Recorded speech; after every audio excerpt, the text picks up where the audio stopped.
Welcome into ProBox TV's Deep Waters, where we do a deep dive on all things boxing. Right now, it looks like the IBF in deep water itself. Why? Canelo Alvarez has until June 9th to decide whether or not to defend his IBF title against, you guessed it, William Skull. She will probably not do. Looks like he will relinquish his IBF title. Look, for a guy who has Terence Crawford floating around, maybe David Benavidez, big money fights, this is not a surprise. Jimmy Smith alongside Paulie Malignaggi, Chris Algieri, and of course, joining us via Zoom, Teddy Atlas. Paulie, I'll start with you. Being undisputed champion sounds great. I'm the undisputed 168-pound champion, but you run into problems like this, which is mandatories that you don't want to take. What's your thought on it? There's the IBF. I mean, they have their mandatory. I wish the WBC would take this step, protecting their mandatory, which was Benavidez, and enforcing it in some way. Listen, William Skull isn't the biggest name, so I would understand why Canelo wouldn't really chase this fight if there are other options on the table. But I'll be honest with you. Let's be frank here. William Skull has a better shot at fighting Canelo than does David Benavidez. Let's be frank and real here, guys, as much as you don't want to hear it. Well, apparently hell's freezing over because they're stripping Canelo, so maybe we can get David Benavidez and Canelo Alvarez. Right, but that idea that some people go, why are you stripping a guy who's all these things? He's the undisputed 168-pound champion. He's a huge star. But when you look at it, as Paulie said, you have to enforce your mandatories. You have to enforce the integrity of your title. Look there at William Skull. Not well known, but 22-0, undefeated, looking for his opportunity. Well, What's your thought on it? Cuban, too, so, it could be tricky. It's something that we always talk about on our air. It's a standard, or the lack thereof in the sport of boxing. And I think you mentioned, you said ethics or whatever, ethics standard, whatever. Boxing doesn't have any of that. And it's just, now we're starting to see a little bit of it getting involved, which, listen, if everybody did it across the board, good. Even this fight. Make this fight happen that you're supposed to do. Guys back in the day did the mandatories, even with guys who were unknown. That's how you get your shot. Nowadays, it's all about the money. We're turning into more of an entertainment sport, or not even a sport, more like a WWE style. But listen, I mean, if there's a standard, let there be a standard, but in boxing there never is. Let me share a quote with you from the WWE. Belts are for people who need them. I was told that behind the scenes. Meaning, if you're a star, you're a star. John Cena doesn't need a title, he's a star. That you build up people with titles. But the stars are stars all by themselves. Is that where you think boxing is headed, or where it is now? Most fans couldn't tell you, if you put a gun to their head, what Manny Pacquiao and Floyd Mayweather, what belts are they fighting for? I don't know, a couple of them, right? In those kind of situations, that becomes like a super fight, where it doesn't really matter what the belt is. They make up weight classes for fights like that. It transcends the actual, the rankings. I think you need to get a belt on your way to becoming a star, though, in some ways. I mean, Ryan Garcia is an exception now. Maybe he's the new breed where you don't really have to get a major world title in order to achieve that stardom, which I don't really rock with. I feel like even from a personal standard as a fighter, you should at least want to become a major world champion at least once in your career, so that you can kind of look in the mirror and tell yourself, you know what, I was of this level. I wasn't just built up by the promotional aspect of it. Who knows? Maybe to me, you have to have a backbone to feel that way, though. And maybe there are less people with backbones now. As long as they're making the money, as long as they're have the image, thanks to social media, if they have the image of this thing going on, then they're fine with it. But I feel like as a fighter, everybody kind of needs a belt first, at least, even for your own personal satisfaction and your own personal, feeling like you accomplished that goal and that dream. After that, sure, your stardom may supersede the belts. Canelo certainly has superseded the belts, even though he keeps them like he hasn't. Teddy, Chris hit on this. Back in the day, fighters did their mandatories. Sugar Ray Robinson fought every couple weeks. Willie Pep fought every couple weeks. Was that more of an option back then? Nowadays, stars fight champions once or twice a year. What are your thoughts on being able to stay a unified champion? No, the organizations they stayed out of the way more back then. I mean, they were there, but first of all, you got to remember there was only one champion in every division, so there was much less proliferation of all these belts. I mean, we got a belt problem. There's too many belts. We got, there's a belt problem out there, fellas. I'm sure there's a movie that correlates with it. I can't think of what movie it would be to chuck it up there for Paulie right now. But we got, too much of anything is no good. I remember someone told me milk is good for you, makes your bones stronger. Too much milk's no good for you. Too many belts, no good for you. No good for the sport. No, too confusing to people. As the champions just said before you, oh no, Jimmy, you're the one who said it. You put a gun to your head, you couldn't go out there and ask a fan, which belt was Pacquiao fighting for or so-and-so fighting. They wouldn't even know. They don't care. It comes, I agree with Paulie. On your way up to get, authenticated verification that, to get your due, it's nice to have a belt. Yeah, it is. But after that, so long belts. It's all about what you do in the ring. And it's all about, how you promote it too. The attention you get, how the fans take to you. It's all about that. How I have a problem with being authenticated by a belt, especially after you're there, when the belts aren't even authenticated. I got a problem with that. I'm gonna be honest with you. That's the issue, Teddy. Yeah, that's the issue. The belts have no value because of the way that they run the politics. But bingo, and that's the shame and of then, it. You know that old saying, you never eat sausage again if you saw the way it's made. Well, you'd never pay attention again, to the way that they get to these number one contenders, these mandated contenders. You would never pay attention to it again if you saw the process. Some of them are legitimate. Some of them deserve to be number one contenders, but some of them, it's all politics. It's like watching the sausage get made. After that, you say, I can't pay attention to a mandatory contender anymore because I already saw how they got to the mandatory, and it wasn't the right way. It wasn't through merit. It was through politics. But Teddy, it makes me think of the last champion that I remember who actually met his mandatories, Bernard Hopkins. He fought every mandatory, and he believed in belts.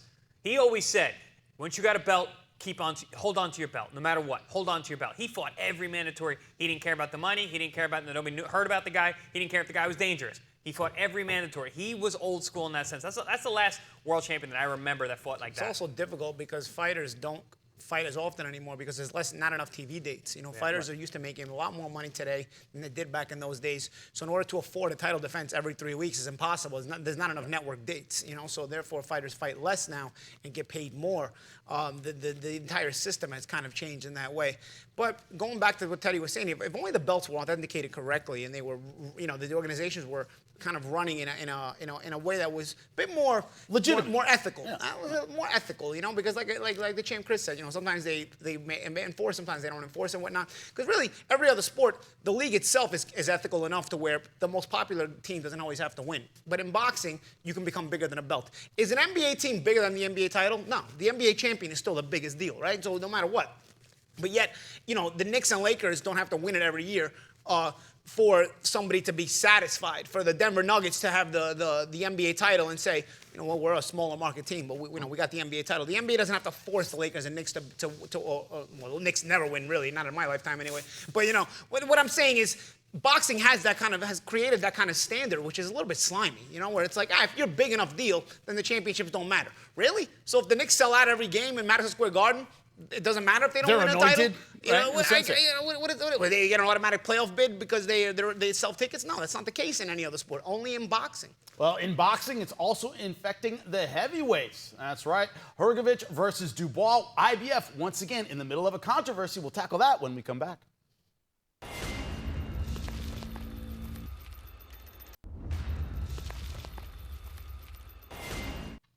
That's right. Schramm versus Butayev are going to be a very even fight in the 154-pound division. Don't miss it. That's right. Wednesday, June 5th. We will be ringside. But this Saturday, it's a heavyweight showdown. And it's one that will be fought without an IBF title. That's right. Hrgovic versus Dubois. Supposed to be for the IBF heavyweight title. But the unified champion, that's right, Alexander Usyk, has petitioned to keep the IBF title because he's on a medical suspension. So it will stay with him so that his rematch with Tyson Fury can be for the undisputed heavyweight title yet again. Hrgovic has been on deck for 2 years, Paulie. He's been working and working and working. You said it, that he's up against some of the best guys, not getting an opportunity because of this, but you understand why it would stay with Usyk. Who are you siding with on this one? Yeah, there's an argument really for both guys here, for both situations. From one point, it's the purity of the undisputed title between the best two heavyweights in the world right now, which is Fury and Usyk. From the other side, it's a very deserving contender who has earned his shot at the heavyweight title and still is not getting it due to the politics and due to the maneuverings of the heavyweight division, some fair, some unfair, right? In some ways, so what, right? People want to see the main fight. The top two guys take each other on. It was a split decision. You need the rematch, right? And this still is among the best two heavyweights in the world. But yeah, Hrgovic has been waiting 2 years, since before Usyk and Fury was a thing, right? And so really, it's been unfair to Hrgovic for a while. Now it's getting even more unfair, you know? And of course, we don't want to overlook Dubois in all of this either, as if he's a foregone conclusion. Hrgovic-Dubois is a worthy fight that could easily be for a heavyweight title. Now, when you look at it, Chris, how much does it add to the rematch, Fury versus Usyk, that's once again for the undisputed title? People will remember how the first fight went. It was close. It was somewhat controversial. A lot of people think the ref saved Fury, stepped in when he did for the knockdown. I thought he handled it very, very well. But my point is, a little bit of controversy. This fight sells. The fact that it is undisputed again, how much does it help? This fight sells and this fight matters, you know, and having the undisputed moniker on the production, the promotion of it matters as well. And everyone involved knows that. Usyk is flexing his legal muscle. He's flexing his championship muscle. He's flexing the status that he's at this point to hold on to the belt. Doesn't surprise me. But it kills me for a guy like Hrgovic because I know how I am, right? And I always say something. People ask me, like, you know, what was more important, the money or the belt? I always say the belt. If I didn't make money, but I was a world champion, I'd be more happy than the other way around. If I was never world champion, but I made a ton of money, also brands you. I wouldn't. Well, yeah. I mean, it's something to hang your hat on. And I know, we talk badly about the governing bodies quite a bit. Belts still matter, man. And my belt, I cherish it. I cherish being a world champion. It was something I always wanted to be, always wanted to do, and I can say that. And some of these guys can't. Like Hrgovic can't say that yet, and he may never, because it's very difficult maneuvering around the heavyweight division. And we talked about Daniel Dubois. Daniel Dubois is tough, man. He was very impressive in his last fight against Jerome Miller. I didn't realize how big of a puncher he was until I saw that fight. And I was like, wow, this guy is trouble for anyone in the world. He's only 26 years old as well. He only got 2 losses on his record. Very, very dangerous fight. Hrgovic, man, he's one of those guys. He might be one of those guys, as good as he is. He might be like the best guy around not to ever become a world champion because of where the heavyweight division is right now. He's 31. Yeah, he's not as young as some of these other guys. So it's a really tough situation for Hrgovic. My heart as a fighter bleeds for Hrgovic. Now, he's, as you said, 31 years old, not a spring chicken, but we've seen heavyweights perform well into their 30s. Speaking of, Alexander Usyk is one of those. Teddy, where does this position the winner on Saturday? IBF title not on the line, but they are in a contender's position. Should they come out victorious, especially in dominant fashion? What's your thought on where the winner could go? They're going to fight for the title. If not next, I mean, they're going to be on deck. The only problem, I had said it earlier, the only problem, unlike baseball, when you're on deck for 10 minutes, you could be on deck for, 10 years in boxing. Not quite 10 years, but you could feel like 10 years. Yeah, you're right, Paulie. It can feel like. But Teddy, Hrgovic spent 2 years of his prime on deck, 29 to 31. No. Yeah. Listen, that is where it gets dicey. That's where it gets difficult because you're losing. Ted Williams, talking about baseball, the great baseball player, he lost 5 years. He went into the Air Force. He went into he was in a war. And he lost 5 of his prime years. He was still considered maybe the greatest hitter of all time, but he lost 5 prime years. He might have been a home run king. A lot of people forget about that if he didn't lose those 5 years. So perfect point by you, Chris. Yeah, it's important years. It's prime years. Maybe his prime passes them by not getting the shot. All of that is fair. All of that is true. It's also fair that Usyk earned the right to be the undisputed champion. He wants to keep it more than 5 minutes. That's fair. That's fair too. He cares about belts. Yeah, he cares about. I think he cares about the pride that's attached to him. That the significance in that way, especially in his country now.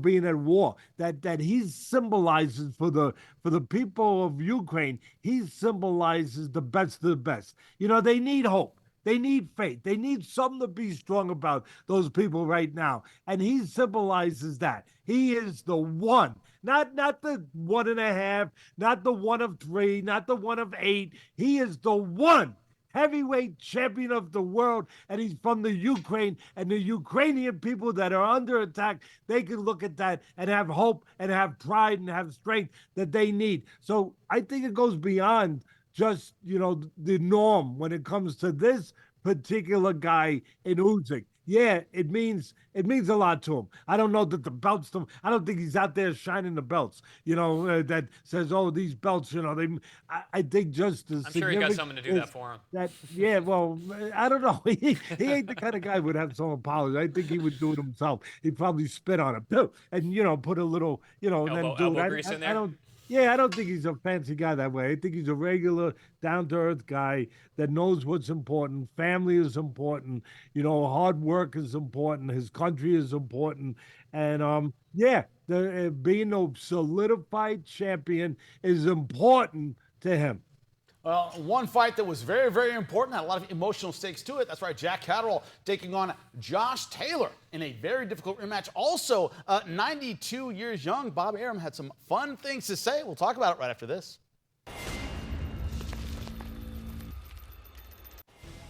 I saw the fight like everybody else.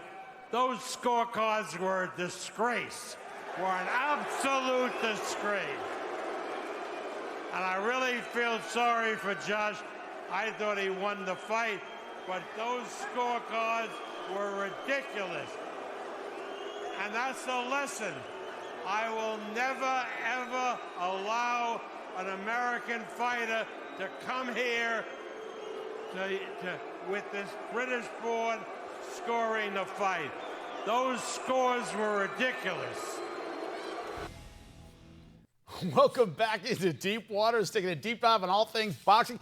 Big Bob energy. That's right, Bob Arum in the UK. I'm never letting an American boxer go in there. Channeling his inner Paulie Malignaggi, really speaking from the heart there. What did you think of Bob Arum's rant about the scorecards? Jack Catterall, of course, beating Josh Taylor. First of all, was it probably closer than the scorecards? Yeah, it was probably the closer. right guy won. But I thought the right guy won. Also, you got to pick your moments. You got to pick your... Read the room, Bob, that was an exhibition in picking the wrong moment. Right. First of all, if you're going to argue that way, you probably should have done it for Lomachenko on behalf of Haney when it was Haney-Lomachenko. That was actually the moment to do that, give that little rant. Second of all, there was no American fighters in the ring to begin with between Catterall and Josh Taylor. So the fact of talking about bringing an American fighter over really has no rhyme or reason because Taylor's Scottish anyway. So it's you're just across the border. It was sure Catterall was more home, but nonetheless it's still still close. You're not talking about Americans here. And like I said, I mean, you got to pick your moments. I don't think that was the moment to give that rant. There's been plenty of moments. As a matter of fact, Bob has probably been responsible for some of them, or at least his company has. So I don't know, man. It wasn't a good look. Chris, 92 years old, at least showing that he has some fire. Do you think, maybe in the U.S., Teofimo Lopez taking on Catterall? Teofimo kind of looking for an opponent right now? What are your thoughts on what's next? Well, first of all, the Bob father still has it. I mean, he's showing his strength. Right. He still has that fire in him. I have a ton of respect for Bob Arum. But this one, he got it wrong, man. That scorecards, I mean, yeah, were they a little wide, like the champ said? Totally. But the right guy won. And that's usually not the case in boxing for most of the controversies that we deal with. There's a case for Catterall winning the first fight. He didn't get it, right? Yeah, right. The first so fight they overcompensated in this one. The first fight was really close, even closer than this one, and kind of could have gone either way. I'm one of the people that might have squeaked it out for Josh as well, even though he won the fight, but there was a lot of controversy. This one, Catterall won the fight. But I had it like 8-4. I don't even think it was that close of a fight. So the scorecards aren't that crazy to me, but yeah, you can get a little crazy about some of stuff. But yeah, Bob was, I mean, especially doing it in the ring right next to Jack. The poor Jack is sitting there like, oh man, this is my moment. I got my redemption, and now Bob's telling me I didn't win. It's also the age, man. You stop giving an F, right? Apparently, Bob hasn't given an F for a long time. Right, but this idea, Teddy, I got to ask you, man. Awkward, as Paulie says, awkward timing. This is kind of Catterall's moment. Bob Arum took it away from him. 92 years old. Everybody looking incredibly awkward around him. What was your thought on the whole spectacle? It's boxing. You're thinking, I'm shocked? Oh, I'm shocked. I mean, come on. Teddy, nothing shocks you anymore. You've seen it all. Come on. It's not the opera. I mean, what protocol? what decorum, right? What proper etiquette? What proper etiquette? You're talking about boxing. I mean, yeah, I understand what you're saying. I understand what Chris said about, Catterall sitting there and saying, Lou embarrassing him and Eddie are laughing at it. So that's their way of, brushing it off and dealing with it. But I get it. But it's boxing. I've seen worse. In some ways, you could say it's poetic justice for Arum to have to be in that moment, to be honest. Paulie touched on it a second ago. How many times has his company, been involved with fights where the other side was saying the exact same thing? Like, you robbed me. I can't believe what you did. My guy won. And Top Rank, you guys have all the power. You had the A side, and you just you pulled the heart out of my fighter's chest. You took his title away from him. His one chance to be on top of the world. He's worked his whole life for, and you took it away from him. So, maybe in some ways it's poetic justice. Yeah, I get what Jimmy's saying. At 92 years of age, he's still spunky. He's still Bob Arum. Like Chris said, the Bob father is still there in that kind of way. But, sometimes what goes around comes around. And you could probably make a little bit of a case for that. His memory is a little short, and I don't think it's because he's 92. I think that it's just his memory's a little short. How many times the shoe's been on the other foot. But I will say this, because I don't want to sit here feeling like a phony or a hypocrite or something, because I thought the fight could have went 1 point either way or even a draw. I'd have to probably look at it again, but when it was first over with, I thought there were runs in that fight. I thought there were runs early that one guy had, that Taylor had. Then Catterall took control of the fight. And then late in the fight, Taylor took back control of the fight. And then the last 2 rounds, Catterall went and grabbed those last 2 rounds. And I was thinking when I was watching it, it's going to come down to this. At the end of the day, it never mattered, because the way the judges had it never was going to come down to that. But that was the guy. I even had a situation in my head where I thought Taylor could have won it. But again, at the end of the day, the way it was judged, the way the judges had it, it never was going to come down to that. But look, I'm just glad that Arum's blood pressure is okay. That's all. He didn't need any resuscitation in the ring. That's the important thing to take away from all this at 92 years old. Trilogy? Well, Yeah, why not? could be. Guys, Why not? Just let him fight again. Yeah, I agree. Well, so now they enough. did. They did one fight in Scotland. They did one fight in Jack's backyard. Bring it to Vegas now. Yeah. Say it'll never work in the match UK. Vegas. Yeah. Still a very winnable fight for either And guy. let Arum rob the crap out of him. We'll see how that one goes. There could perhaps be a trilogy, but a fight we know that is coming up features the GOAT right now at 154 pounds. It is Terence Crawford, and the WBC calling him champion, but not really. We'll get into that when we come back.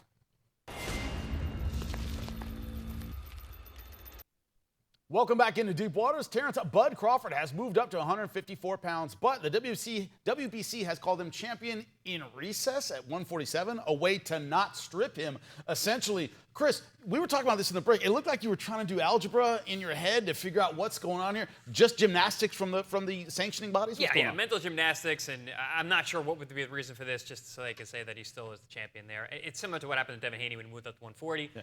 They allowed him to hold his belt to 135 if he was going to come back down. I guess that's what they were assuming, maybe, but Terence Crawford's not coming back down to 47. He goes to 54. I think he's going to go up even from there. So I don't know. This is one of those things I don't understand what these governing bodies do. Shameless promotion. WBC having their name attached to anything and everything they can in boxing. WBC is probably the most aware of their self-promotion. It's more about them than anything else. And so I think that it's why they're the most known organization. You ask a fighter, which belt is your favorite? The WBC. Why? They're all worth the same thing, right? It's because of their shameless self-promotion and things like this. You constantly hear about them. It's almost planned. Yeah, shameless self-promotion. I don't know who would do that, but join us post-fight. That's right. We'll check it out on YouTube, ProBox TV. We'll see you then. Enjoy the fights.